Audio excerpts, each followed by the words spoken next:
Sa ngalan ng Ama, ng Anak at ng Espiritu Santo. Amen. Sumainyo ang Panginoon. At sumayo rin. Mga kapatid, halinan dumulog sa banalahapag ng Panginoon. At upang tayo maging marapat makibahagi sa ating pagdiriwang, aminin natin ang ating mga kasalanan. Inaamin ko sa makapangyarihang Diyos at sa inyo, mga kapatid, na lubha akong nagkasala sa isip, sa salita at sa gawa, at sa aking pagkukulang. Kaya isinasamo ko sa mahal na Birheng Maria, sa lahat ng mga anghel at mga banal, at sa inyo, mga kapatid, na ako'y panalangin sa Panginoong ating Diyos. Kawan tayo na makapangyarihang Diyos, patawarin tayo sa ating mga kasalanan at patnubayan tayo hanggang sa buhay na walang hanggan. Amen. Amen.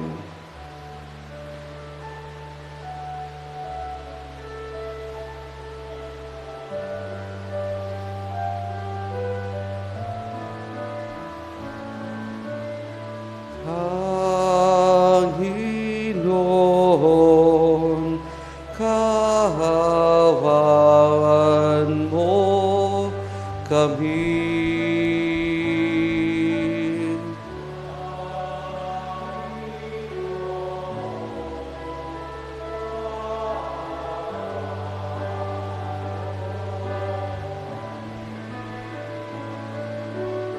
Kristo, kahawawan mo kami.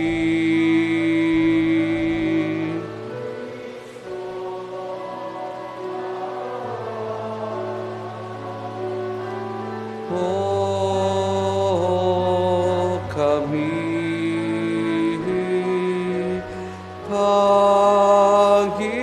Panginoon, kahawawan mo kami. Panginoon, kahawawan mo kami. Manalangin tayo. Ama naming makapangyarihan, sa iyo nawang kagandang loob ay manguna at sumabay sa aming pamumuhay ngayon at araw-araw, upang kami itaguyod sa paninindigang gumawa ng kabutihan sa pamamagitan ni Jesus, kasama ng Espiritu Santo, magpasawalang hanggan. Amen.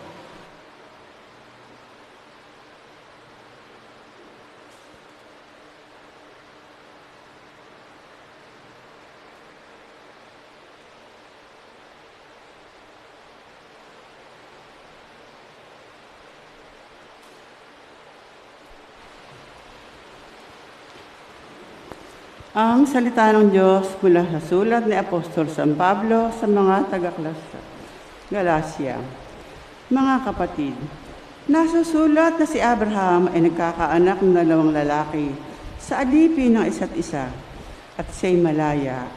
Ang anak niya sa alipin ay pinanganganak ayon sa karaniwang pangyayari. Ngunit ang anak sa malaya ay bunga ng pangako ng Diyos. Ito ay isang talinhaga, larawan ng 2 tipan, ang 2 babae. Ang isa'y ang tipan sa bundok ng Sinai, na kinakatawan ni Agar, at ang kanyang mga anak na pawang alipin. Ngunit ang Jerusalem ay nasa langit ay malaya, at siya ang ating ina, ayon sa kasulatan. Magsaya ka, o babaeng hindi nagkakaanak, humiyaw ka dahil sa kagalakan. Ikaw na di nakakaranas ng pagdaramdam sa panganganak, sapagkat higit na marami ang anak ng babaeng nangungulila kaysa babaeng may asawa. Kaya nga, mga kapatid, hindi tayo anak ng alipin, kundi ang malaya. Pinalalaya tayo ni Kristo upang manatiling malaya. Magpakatatag nga kayo at huwag nang paaaliping muli. Ang salita ng Diyos. Salamat sa Diyos. Salmo, sa ngalan ng Diyos ay idangal, ngayon at magpakailanman. Ngalan ng Diyos ay idangal ngayon at magpakailanman. Dapat na magpuri ang mga alipin. Ang ngalan ng poon ay dapat purihin. Ang kanyang pangalan ay papupurihan, magmula na ngayon, magpakailanman. Ngalan ng Diyos ay idangal ngayon at magpakailanman. Buhat sa silangan hanggang sa kanluran, ang ngalan ng poon, pupurihin tunay. Siya'y naghahari sa lahat ng bansa, lampas pa sa langit ang pagkadakila. Ngalan ng Diyos ay idangal ngayon at magpakailanman. Walang makakatulad ang Panginoong Diyos na sa kalangitan dooy naluluklok. Buhat sa itaas, siya'y tumutunghay, ang lupa at langit, kanyang minamasdan, mula sa alabok at mga mahirap, sa pagkalugami ay itinataas. Ngalan ng Diyos ay idangal ngayon at magpakailanman.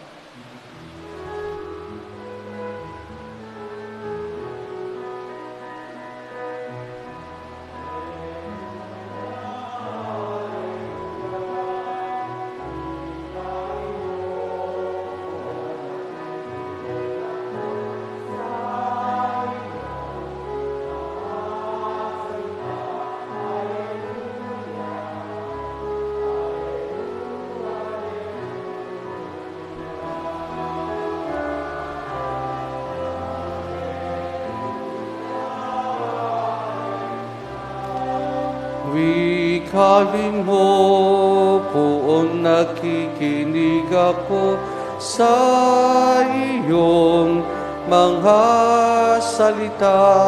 Alleluia, Alleluia, Alleluia. Sumainyo ang Panginoon. At sumayo rin. Ang mabuting balita ng Panginoon ayon kay San Lucas. Papuri sa iyo, Panginoon. Noong panahong iyon, samantalang dumaragsa ang mga tao, sinabi ni Jesus, napakasama ng lahing ito. Naghahanap sila ng palatandaan mula sa langit, subalit walang ipakikita sa kanila, maliban sa palatandang inilalarawan na nangyari kay Jonas. Kung paano naging isang palatandaan si Jonas sa mga taga-Ninive, kaya di naman magiging isang palatandaan sa lahing ito ang anak ng tao. Sa araw ng paghukom, titindig ang reyna ng timog laban sa lahing ito at sila'y hahatulan niya ng kaparusahan, sapagkat nanggaling siya sa dulo ng daigdig upang pakinggan ang karunungan ni Solomon. Ngunit higit na di hamak kay Solomon ang naririto. Sa araw ng paghukom ay titindig ang mga taga-Ninive laban sa lahing ito at hahatulan ng kaparusahan, sapagkat nagsisi sila dahil sa pangangaral ni Jonas. Ngunit higit na di hamak kay Jonas ang naririto. Ang mabuting balita ng Panginoon. Pinupuri ka namin, Panginoong Hesukristo. Magandang umaga po sa ating lahat. Magandang umaga po naman. Guro po, likas na sa ating mga tao ang humingi ng mga tanda o palatandaan sa mga kaganapan sa ating buhay. Sa mga desisyon na gagawin natin, minsan humingi tayo ng palatandaan mula sa Diyos o sa kapwa. Pero minsan ang problema dito, baka masyado tayong fixated doon sa hinahanap nating palatandaan at hindi na natin nakikita na dumarating na pala talaga yung pagkakataon na hinihintay natin pero hindi natin ito napapansin. Mga kapatid, sa mabuting balita na ating napakinggan ay pinagsabihan ni Jesus ang lahi ng mga Hudyo sa patuloy nilang panlilimbak sa Kanya. Napakarami ng kababalaghang ginawa ang Panginoon, pagpapagaling sa mga may sakit, kaya hindi ng patuloy niyang pangangaral tungkol sa paghahari ng Diyos at kung paanong maraming tao ang nagsisimula na magbalik loob sa ating Panginoon, sa ating Diyos. Pero itong grupo ng mga Hudyo, partikular po itong mga maalam sa kautusan, mga pinuno, ay patuloy na naghahanap ng tanda. Palatandaan mula sa Diyos na nagpapakita na siya ay talaga Mesiyas na isinugo. Siguro ang Panginoon, napagod na rin, kaya sinabi na lamang niya na walang palatandang ibibigay sa kanila dahil lahat ng palatandaan ay nasa kanila na. Ang binigay niyang palatandaan ay kung ano yung pamilyar ng mga Hudyo. Yung nangyari kay Jonas at yun din yung ginawa ng reyna ng Timog para kay Solomon. At ano ba yung nangyari kay Jonas bilang palatandaan? Hindi yung siya hindi yung madalas na iniisip natin na nung mahulong itinapon siya sa dagat at nilamon ng malaking isda at matapos ng 3 araw ay iniluwas siya sa Ninive. Hindi yun yung palatandaan tinutukoy ni Jesus batay sa Ebanghelyo kay San Lucas. Bagkus ang palatandaan ay kung paanong ang mga taga-Ninive, bagamat half-hearted yung pangangaral ni Jonas sa kanila, ay naniwala sa sinasabi ni Jonas. Tapos itong reyna ng Timog, naglakbay pa sa malayong lupain upang mapakinggan lamang ang karunungan ni Haring Solomon. Yung dalawang ito, si Jonas, si Haring Solomon, sila yung mga instrumento ng Diyos sa lumang tipan upang ipahayag ang kalooban ng Diyos. Pero ang mga tao nakinig sa kanila.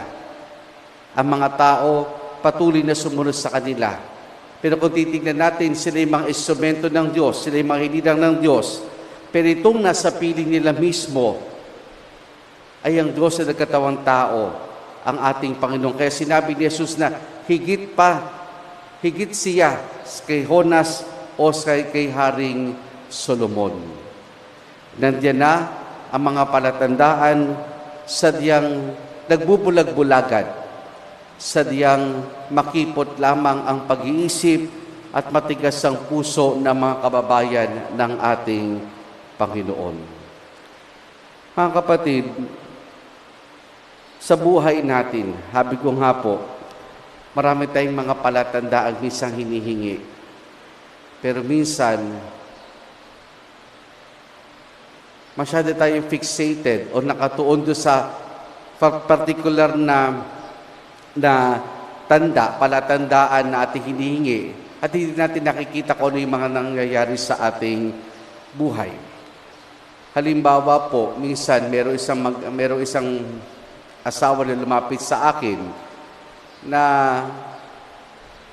nagdasal daw siya sa Diyos, humingi ng palatandaan kung mahal ba siya ng kanyang asawa. At ang palatandaan ay meron siyang partikular na bagay na hinihingi na ibibigay sa kanya ng asawa. Meron siyang partikular na bagay na hinihingi na dapat ito ibigay ng kanyang asawa upang mapakita na mahal siya ng kanyang asawa. So sobrang fixated niya dun sa palatandaan na hinihingi niya. Nagkataon hindi yun na ibibigay ng kanyang asawa, pero totoo namang mahal siya ng kanyang asawa. Kaya para bagang nagbumukmuk siya. Sabihin niya, Father, parang hindi ako talaga mahal ng aking asawa. Humingi ako ng palatandaan mula sa Diyos, ito ibigay, pero hindi ito binibigay. Ang tanong ko na lamang, paano ba pinapakita na yung asawang pagmamahal mo sa iyo? At naglahad siya ng maraming pamamaraan. Ang sabi ko na lang sa kanya, iyan ba hindi pa sapat sa iyo para patunayan ng iyong asawa na ikaw ay mahal na mahal niya? Minsan, masyado tayong nakafocus sa tanda na hinihingi natin at hindi natin nakikita yung konkretong pamamaraan ng tao, ng Diyos na dumarating sa ating buhay. Mga kapatid, sa ating buhay bilang Kristiyano, ang pinakadakilang tanda ng Diyos sa atin ay si Jesus. Doon natin ito ng ating sarili sa Kanya. Doon natin ituon ng ating sarili sa Kanya. Marimisan, humingi tayo ng tanda pero ituon natin ating sarili sa ating Panginoon. Amen.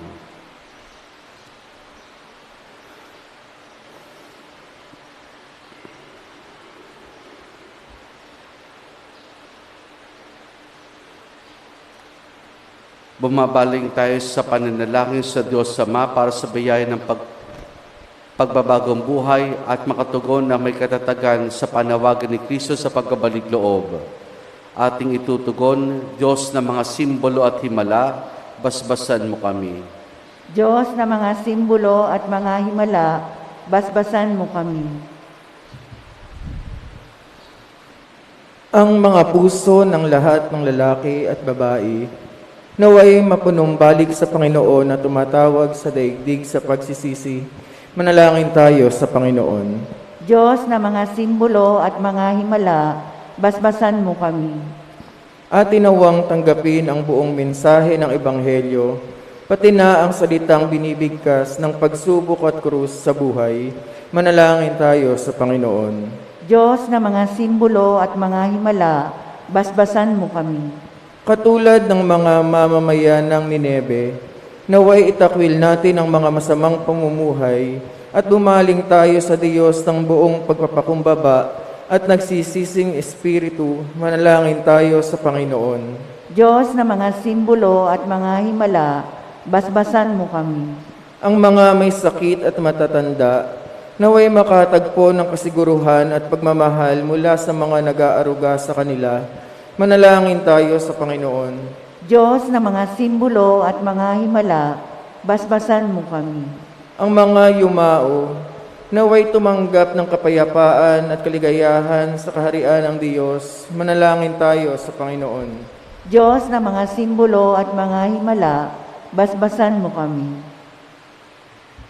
Sama rin natin sa ating pananalangin sa misang ito ang pasasalamat ni Ligaya Katalig, hindi para sa natatanging kahilingan ni na Josephine Bardos, Clarita, Jojo Clemente, para sa nagdiriwan ng kanilang kaarawan na sina John Paul Galang, Arlene Bonifacio, Ina Lorraine Gumasing, Louie Porca at Fiel Atun.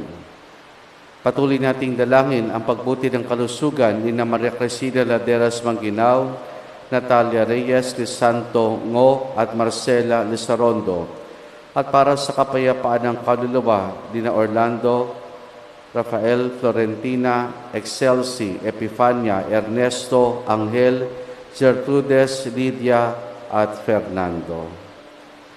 Ating indulog sa Diyos, iba pa nating intensyon at panalangin.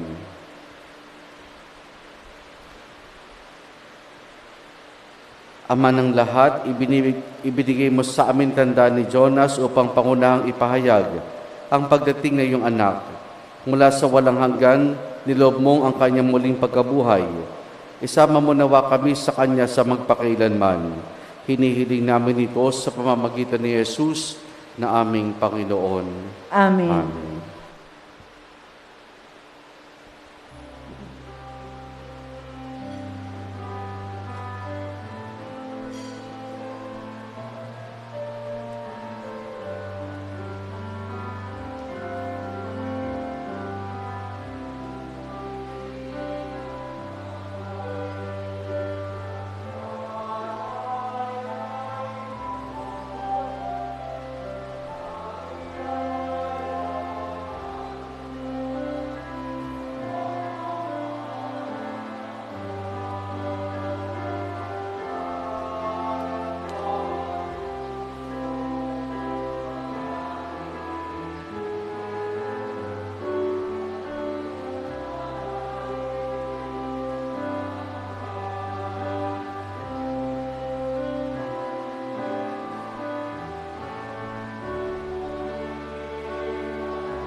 sa iyo. Tumayo po tayo. Manalangin kayo mga kapatid upang ang paghain natin ay kalugdan ng Diyos amang makapangyarihan. Tanggapin nawa ng Panginoon itong paghahain sa iyong mga kamay, sa kapurihan niya at karangalan, sa ating kapakinabangan, at sa buong sambayanan niyang banal. Ama naming lumikha, tanggapin mo ang aming mga panalangin na sumasalo sa aming paghahain, upang sa ginaganap naming pagdiriwang, kami makatawid sa kaluwalhatian sa pamamagitan ni Jesus, kasama ng Espiritu Santo magpa sa walang hanggan. Amen. Sumainyo ang Panginoon. At sumayo rin. Taas sa Diyos sa inyong puso at diwa. Tinaas na namin sa Panginoon. Pasalamatan natin ang Panginoong ating Diyos. Marapat na siya ay pasalamatan. Ama naming makapangyarihan, tunay nga marapat na ikaw ay aming pasalamatan. Pinagbibigyan mo ito'y aming maihayag kahit ito'y walang anumang maidaragdag sa kadakilang sa iyong likas. Sa pagpupuri namin ang nakikinabang ay kami riyong pinakikiharapan sa pamamagitan ng iyong anak na minamahal. Kaya kaisa ng mga anghel, nagsisiawit ng papuri sa ng walang humpay sa kalangitan, kami nagbubunyi sa iyong kadakilaan.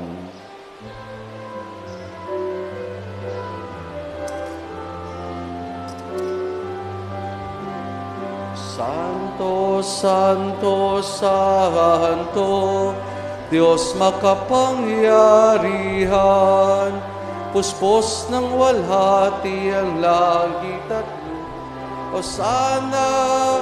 Hosana sa kaitasan,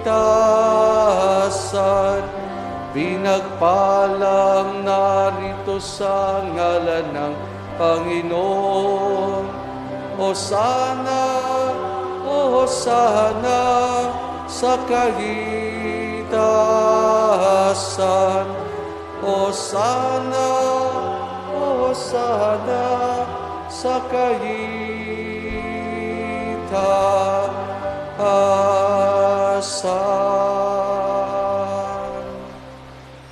Ama naming banal, ikaw ang bukal ng tanang kabanalan. Kaya sa pamamagitan ng Espiritu, gawin mong banal ang mga kaloob na ito upang para sa amin, maging katawan at dugo ng aming Panginoong Hesukristo. Bago niya pinagtiis ang kusang loob na maging handog, hinawakan niya ang tinapay, pinasalamatan kaniya, pinaghati-hati na yon.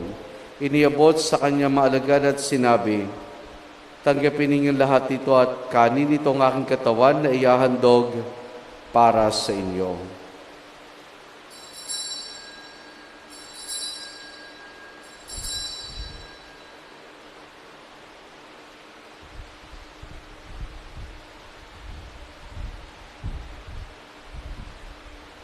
Gayun din naman na matapos ang apunan, hinawakan niya ang kalis. Muli kanyang pinasalamatan. Iniabot niya ang kalis sa kanyang maalagad at sinabi, tanggapin ninyo lahat ito at inumin itong kalis ng aking dugo, ng bago't walang hanggang tipan. Ang aking dugo na ibubuhos para sa inyo at para sa lahat sa kapagpapatawad ng mga kasalanan. Gawin ninyo ito sa pag-alaala sa akin.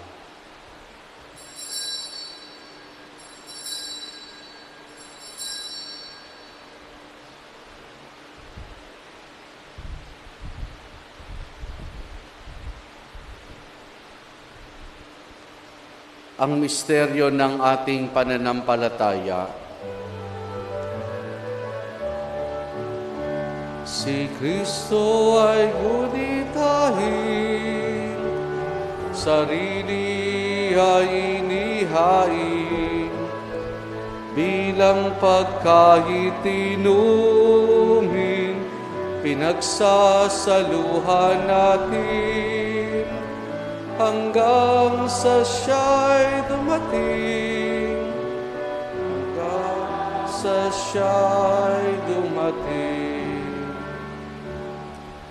Ama, ginagawa namin ngayon ang pag-alaala sa pagkamatay at muling pagkabuhay ng iyong anak, kaya tinialay namin sa iyo ang tinapay na nagbibigay buhay at ang kalis na kakaloob ng kaligtasan. Kami nagpapasalamat dahil kami yung minarapat at tumayo sa harap mo para maglingkod sa iyo. Isinasamo namin kami magsasalo-salo sa katawan at dugo ni Kristo ay mabuklos sa pagkakaisa sa pamamagitan ng Espiritu Santo. Ama, lingapin mo ang simbahan laganap sa buong daigdig. Puspusin mo kami sa pag-ibig kay San Francisco naming Papa at idili sa aming obispo at ng Tanang Kaparian. Alalahanin mo rin mga kapatid naming nahimlay na may pag-asang sila muling mabubuhay, gayon din na lahat ng mga pamanaw at mga kaluluwa sa purgatorio. Kaawan mo sila at patuloyin sa iyong kaliwanagan. Kaawaan mo at pagindapati kaming lahat na makasalo sa iyong buhay na walang wakas. Kaisa ng mahal na Birheng Maria na Ina ng Diyos, ang kanyang kabiyak ng puso, si San Jose, kaisa ng mga apostol, si San Juan Bautista, at ang lahat ng mga banal na namoy dito sa daigdig ng kalugod-lugod sa iyo, may pagdiwanawa namin ang pagpupuri sa kararangal mo sa pamamagitan ng iyong anak na aming Panginoong Hesukristo. Sa pamamagitan ni Kristo, kasama niya at sa Kanya, ang lahat ng parangal papuri sa iyo, Diyos Amang makapangyarihan, kasama ng Espiritu Santo, magpa sa walang hanggan.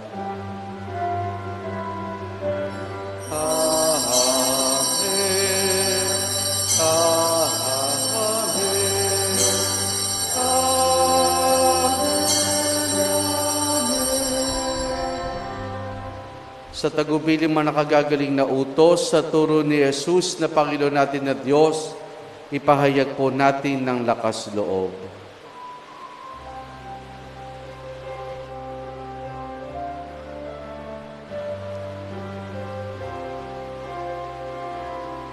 Ama namin, sumasalangit ka, sambahin ang ngalan mo, mapasamin ang kaharian mo, sundin ang loob mo dito sa lupa para nang sa langit. Bigyan mo kami ngayon ng aming kakanin sa araw-araw at patawarin mo kami sa aming mga sala para ng pagpapatawad namin sa nagkakasala sa amin, at huwag mo kaming ipahintulot sa tukso, at iadya mo kami sa lahat ng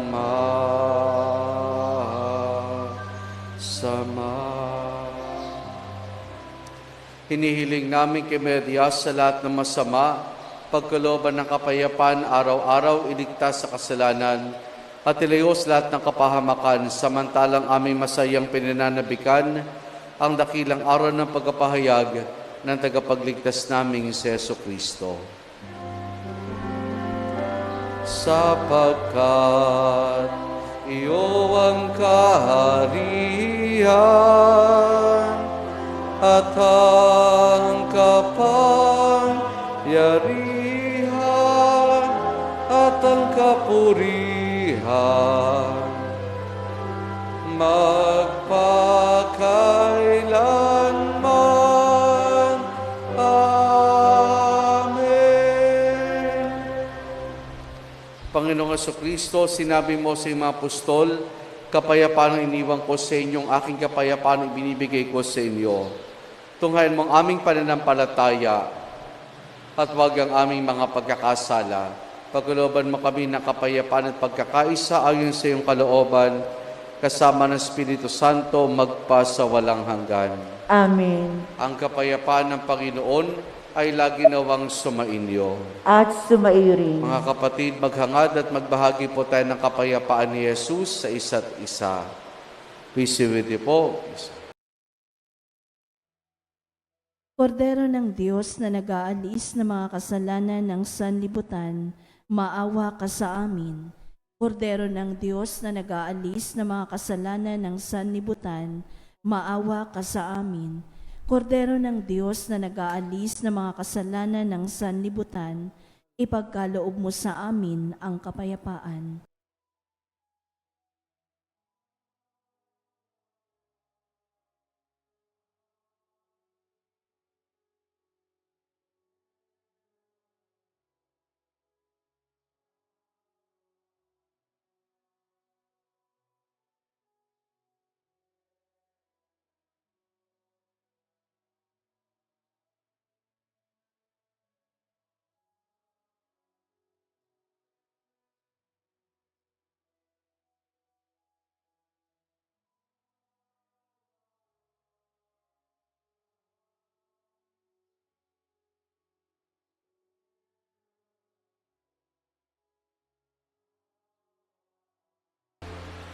Narito si Jesus, ang kordero ng Diyos. Siya nag-aalis sa mga kasalanan ng sanlibutan. Mapalad ang mga inaaniya niya makiisa sa kanyang banal na piging. Panginoon, hindi ako karapat-dapat na magpatuloy sa iyo, ngunit sa isang salita mo lamang ay gagaling na ako.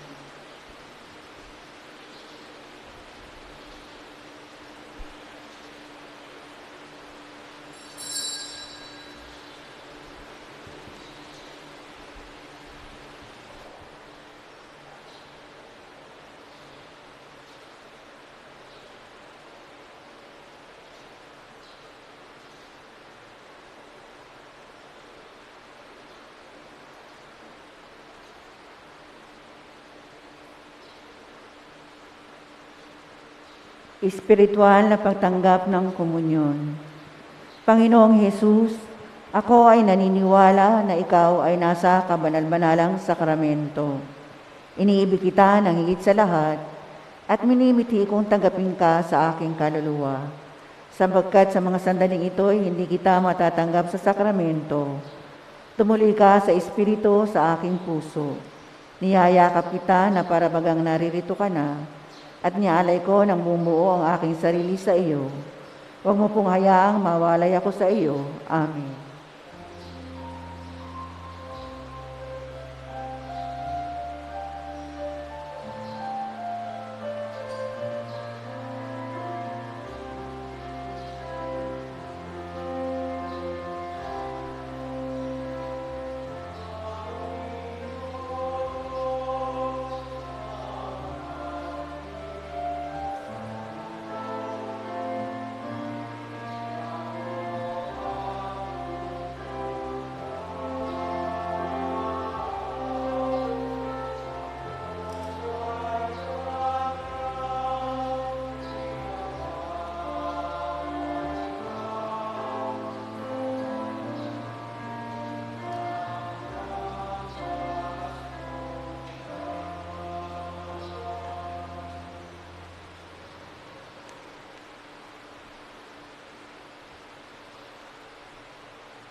Tumayo po tayo. Manalangin tayo. Ama naming mapagmahal, ngayong kami yung pinapakinabang sa katawan at dugong banal, iniluluog namin sa dakila mong kabutihan sa tanan, na kami gawin mong kasalo sa iyong buhay, sa pamamagitan ni Jesus, kasama ng Espiritu Santo, magpasawalang hanggan. Amen. Sumainyo ang Panginoon, At sumaiyo rin. at pagpalain tayong lahat ng mabutit mapagmahal na Diyos Ama, Anak at Espiritu Santo. Amen. Naialay na natin ang pagdiriwan ng banal na misa, humayo tayong taglay ang kapayapaan at pag-ibig ng Panginoon. Salamat sa Diyos. Purihin po natin ang ating Panginoon.